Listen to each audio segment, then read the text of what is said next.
오늘 말씀의 제목을 일어나 걸어가라. 너무나 잘 아는 말씀입니다. 베데스다라는 말은 아람어로 자비의 집, 은혜의 집이라는 뜻입니다. 사진 좀 보여주시겠어요?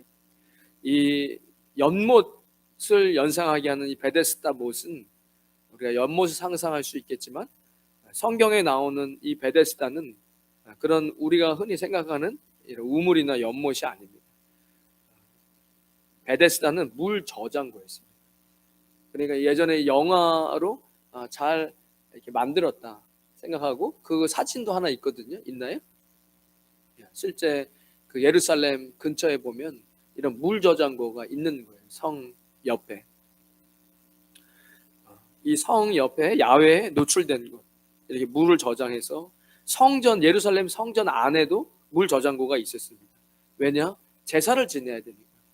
그리고 그 제사에 제물을 씻고 피를 닦고 손을 닦고 하는 그런 물 저장고도 있었지만 저 밖에도 이런 물 저장고, 베데스다라는 물 저장고가 있었어요.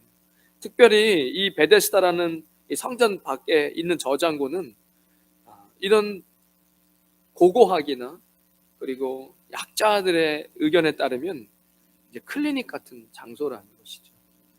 어떤 근거로 될 수 있느냐 하면 의술의 신 에스클리피우스라는 지팡이의 뱀 모양 있잖아요.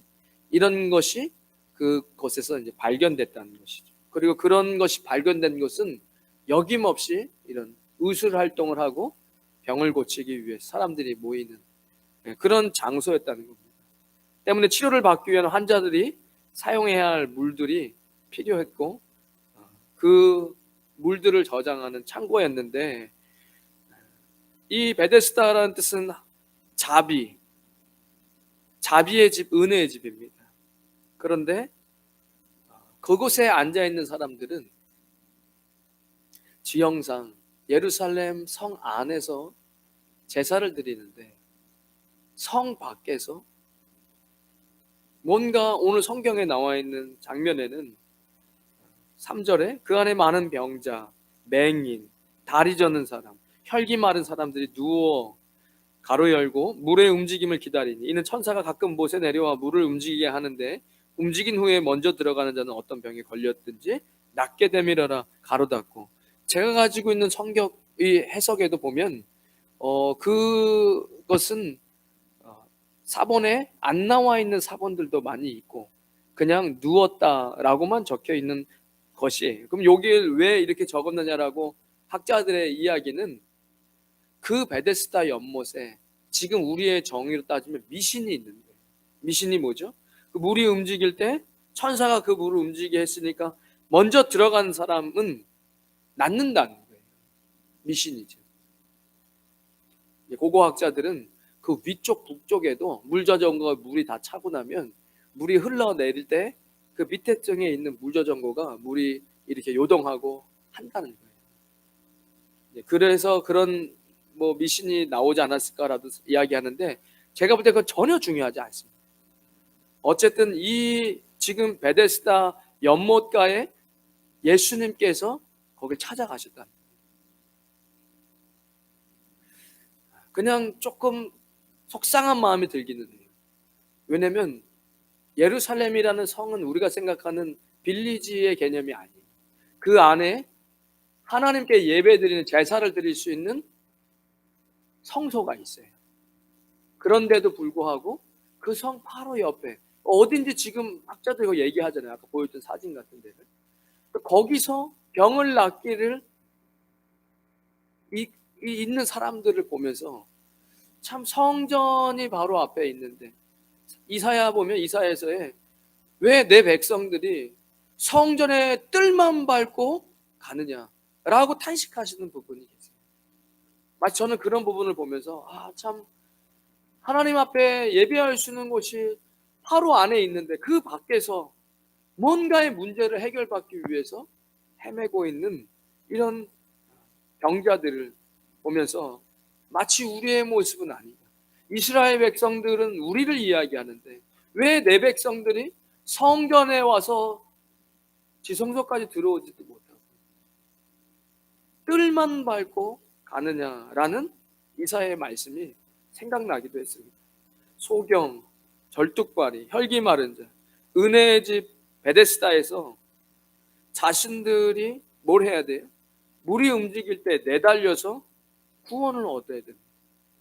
그리스도, 우리 기독교와는 전혀 다른 구원론이에요. 내가 달려가서 제일 먼저 들어가야 구원을 받을 수 있는 거예요. 죄인들의 모습이죠. 이 죄인들의 모습을 보면 참 재미있습니다. 소경이 눈이 안 보여요. 그런데 물이 동이는 걸 어떻게 봅니까? 이거 넌센스예요, 사실은. 절뚝발이가 잘 걷지를 못해요. 그런데 거기는 내가 뭘 해야 돼요. 그래야 구원을 받을 수 있어요. 그런데 무한 경쟁이에요. 절뚝발이가 어떻게 먼저 들어갑니까? 혈기 마른 자면 중풍병인데, 중풍병에 걸린 사람이 제대로 걷지도 못하는데 어떻게 무한 경쟁에서 구원을 받을 수 있습니까? 또 그 구원도 자신의 힘으로 이루어야 돼요. 기독교랑은 전혀 다르죠. 절대 자기 힘으로 가장 먼저 달려갈 수 없는 겁니다. 그런데 그들은 스스로 달려갈 수 있다고 믿으면서 거기서 38년을 보내고 있는 겁니다. 어쩌면 이 시대 가운데 우리가 그리스도인이라고 이야기하면서 세상의 질서에 들어와서 그 질서가 나를 구원해 줄 거라고 생각하며 무한 경쟁 속에서 우리는 무언가를 위해서 열심히 달려가고 있지는 않은가, 한 번을 생각해 보셔야 됩니다. 그들이 행복하지 않은 이유는 누군가 나보다 먼저 연못에 들어갔기 때문입니다. 예수님이 물어볼 때도 그렇게 대답해요. 나를 거기에 집어넣어 준 사람이 없어요. 행복하지 않은 이유는 누군가 나보다 먼저 연못에 들어갔기 때문입니다. 나도 언젠가 그 연못에만 들어가면 세상을 가질 수 있다고 믿는 거죠. 그러나 정작 자기 힘으로 그 연못에 들어간 자는 단 한 사람도 없습니다. 이 세상의 죄인들이 바로 소경이고 절뚝발이고 중풍병자고 우리의 모습입니다.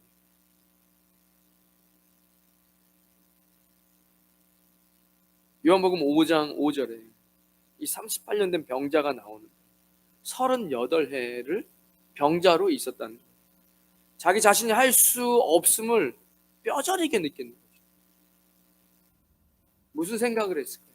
언제쯤 나는 여기에 들어갈 수 있을까?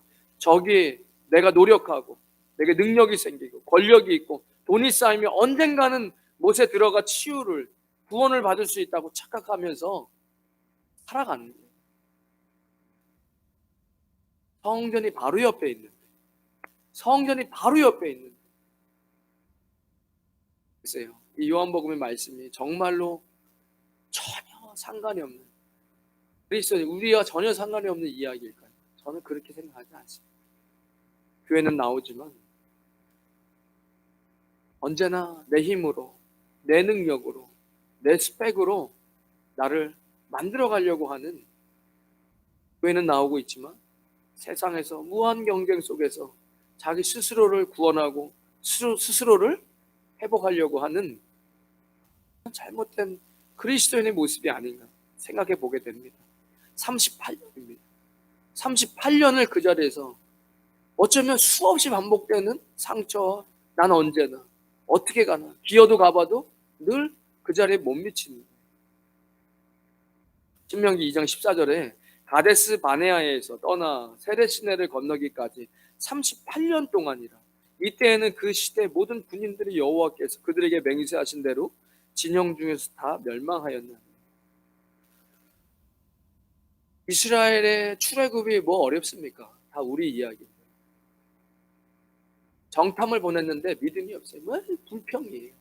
다 죽게 생긴. 내가 광야에서 죽으려고 이렇게 나왔나?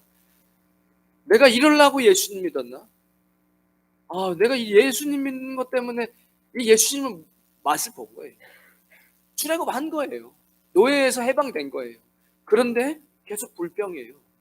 두려워하고 불평하고 원망하고 이스라엘 백성들에게 헤어나올지 못해. 38년 동안 광야에서 무슨 일이 있었어요? 불평불만하던 사람들은 다 죽었어요. 그러니까 그 시간들이 있는 거예요. 연못을 바라보면서 언젠가는 나도 저곳에 들어가리라 하며 38년을 기다리고 있는 병자. 안 돼요. 하나님을 의지하지 않고 광야에서 내가 내 힘으로 가나안 들어가겠다. 38년 지나 그런 사람은 다 없어졌습니다. 다음 세대. 물론 다음 세대지만 그것은 우리에게 보여주고 있는 말씀이 있는 거예요. 우리가 다음 세대는 어떻죠? 다음 세대는 믿음으로 살아요. 만나만 먹고 살았어요. 그냥 구름 기둥이 옮기면 옮기는 거예요. 우린 뭐 하는 거예요? 예배 드리는 거야. 먹고 사는 것 때문에 걱정하지 않습니다. 왜요? 태어날 때부터 만나 먹고 살았어요. 뭐 하는 거예요? 예배 드리는데? 우리는 예배 드리는 민족이구나. 내 백성 내가 나를 위하여 지었나니 나를 찬송하게 하려 합니다. 이걸 40년 걸린 거예요. 38년 동안 이걸 안 되는 사람은 거기서 다 끝이죠. 절대로 자신의 힘으로 그 연못에 들어갈 수 없습니다.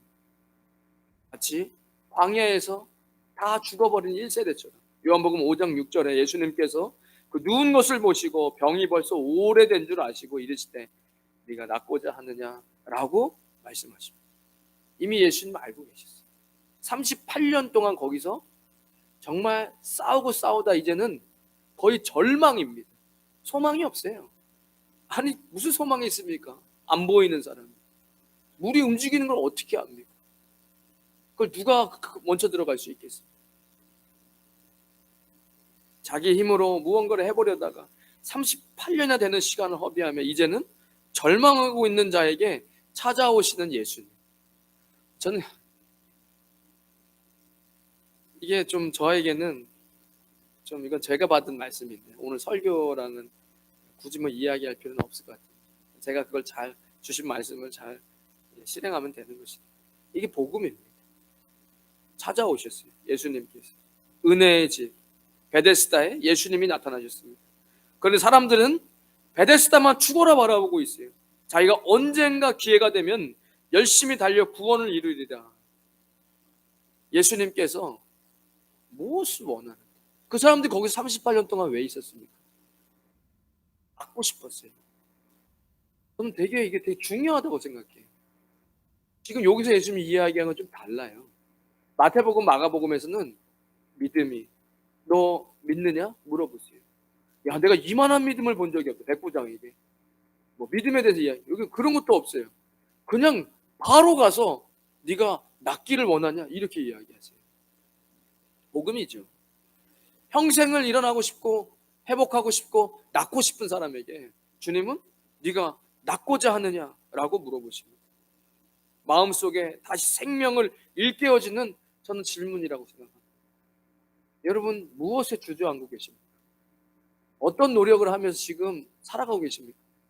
예수님께서 여러분 주저앉았는데 일어날 힘이 없어요. 방법이 없어요. 예수님께서 오자마자 여러분들 얘기하십니다. 네가 낫고자 하느냐.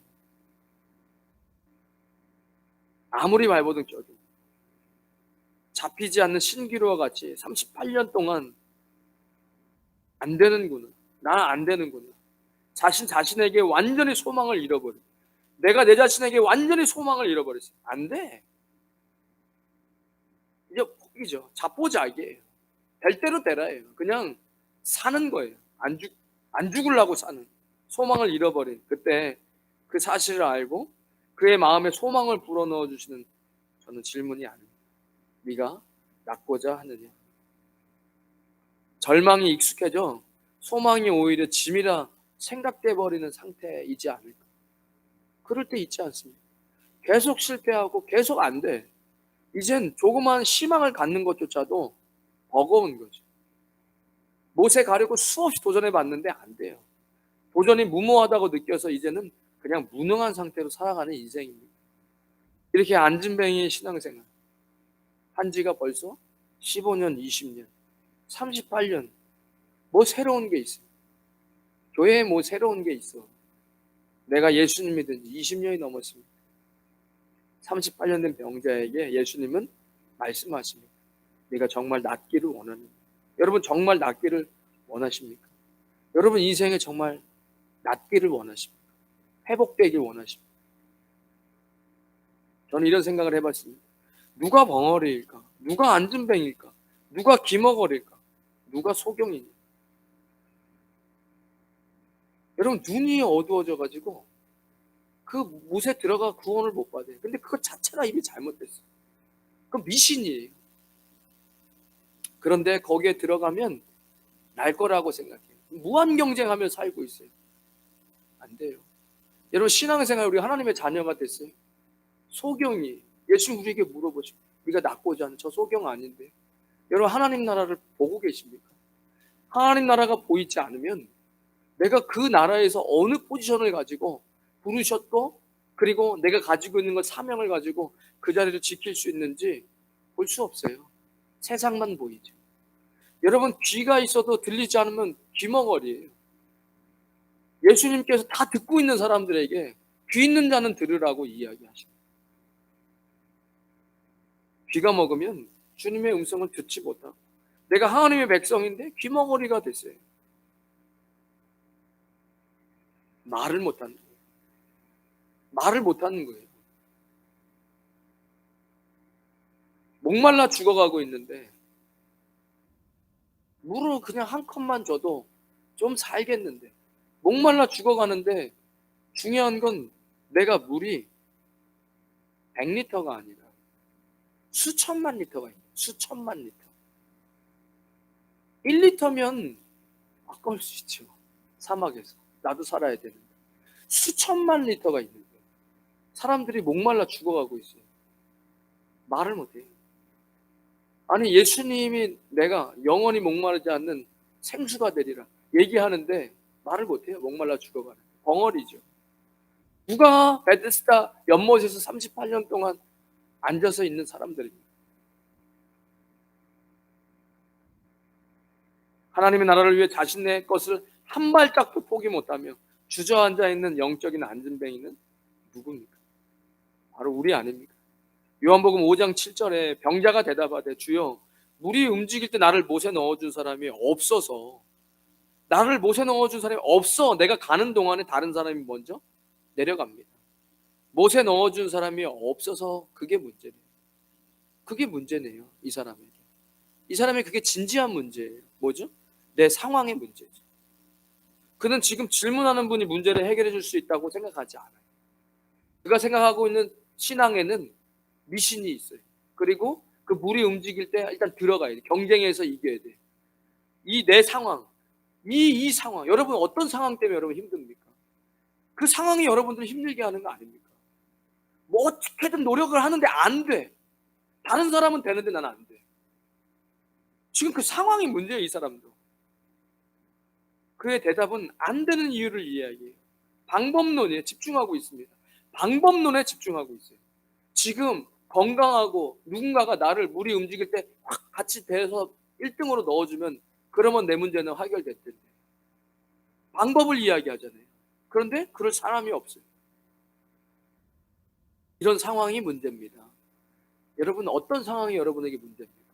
모든 사람들에게 다 상황에 문제가 있어요. 크고 작은.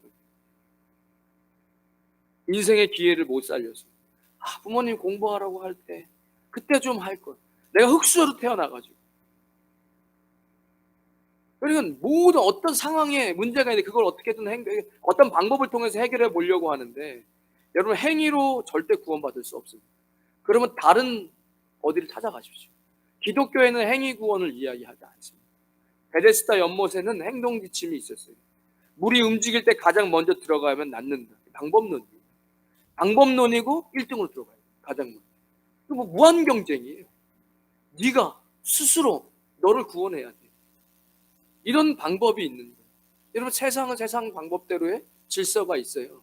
거기서 여러분들이 살아봐야 참된 평안을 얻을 수 없습니다. 그러나 예수님은 물 한 방울 묻히지 않고 치료해 주세요. 뭔가 좀 신기하지 않나요? 물이라는 수단과 방법이 필요 없어요. 굳이 침을 맺지도 않으세요. 그 사람에게 믿음을 요구하지도 않으세요. 이건 마태복음 마가복음에 나온 기적과 다릅니다. 그냥 대레초로 얘기하세요. 네가 낫기를 원하냐? 그리고 그냥 고쳐주십니다. 세상의 기준을 한번 생각해 보세요.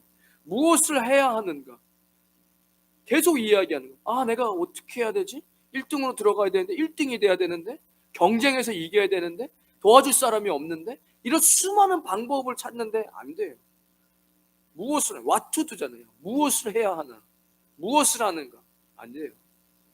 지금 이 사람은 예수님을 만났어요. 누구를 만나느냐? 이게 훨씬 중요합니다. 자녀에게 무엇을 가르치고 있습니까? 뭘 해라. 이거 해야 돼. 저거 해야 돼. 이거 해야 돼. 아니죠. 누구를 만나야 돼. 너 예수님 만나야 돼. 교육이 아니라 예수님이죠. 직장이 아니라 예수님이죠. 좋은 사업 아이템이 아니라 예수님이 먼저예요. 여러분, 어떤 상황, 나를 도와주는 사람이 있다. 그런 걸로는 구원을 받을 수 없습니다. 여러분들 진짜 문제를 해결할 수 없습니다. 이 기적은 믿음을 이야기하시는 게 아니에요. 아무리 찾아봐도 믿음에 관한 내용은 없습니다. 세상의 가치관과 기준으로 사는 무늬만 그리스도인들, 성전 옆에 있는 그 은혜의 집에서 진정한 구원자를 만나지 못하고 늘 세상의 헛된 신앙, 세상의 방법으로 사는 안진뱅이 신앙. 여러분, 삶의 틀을 부셔버리십시오. 어떠한 상황도, 어떤 행위도 아닌 은혜로 치료를 받았습니다. 우리도 마음은 늘 치료를, 회복을 원하죠. 그것이 어떤 문제일지 몰라요. 각자의 문제가 있잖아요. 성격이든 사업이든 건강이든 자녀든 배우자든 가정이든 부모님이든 세상의 가치를 따르고 있지는 않는가. 요한복음 5장 8절에 예수님께서 이르시되 일어나 네 자리를 들고 걸어가라. 너무 심플해요. 일어나서 자리를 들고 걸어가라. 그러니까 이건 뭐 믿음 뭐가 아니에요. 마른 뼈가 살아나는 것. 예수님께서 당신이 내가 메시아야. 내가 생명이야. 이것을 이야기하십니다. 여러분, 왜 우리가 그리스도인인데 뭔가 이렇게 눌려 있는지 아세요? 다 죄 때문에 그렇습니다. 저한테 이야기할 필요 없어요. 뭐 카톨릭도 아니고 제가 여러분들의 죄를 해결해 줄 수 있는 것도 아니고. 그런데 반드시 죄의 문제가 있어요. 그 죄를 회개하셔야 돼요. 또 죄를 지으면 또 회개하시면 돼요. 언제까지요? 될 때까지요. 마귀는 거기서 계속 이야기할 거예요. 너는 양심도 없어. 그런 거 듣지 마세요. 예수님 회개하라고 이야기하시잖아요. 결론은 딱 두 가지입니다. 제가 해봐서 알아요. 어떻게 되는지 아세요? 하나는 회개를 멈춰요. 회개하고 기도하는 걸 멈춥니다. 그리고 이미 더러워졌는데 그냥 쉽게 계속해서 잘못한 것을 계속합니다. 아니면 다른 방법 하나가 있어요. 뭔지 아세요? 죄를 멈춥니다. 죄가 멈춰져요. 더 이상 그 부분으로 회개하는 기도가 더 이상 이루어지지 않습니다. 더 이상 그렇게 회개 기도할 필요 없어요. 왜요? 죄를 멈췄으니까.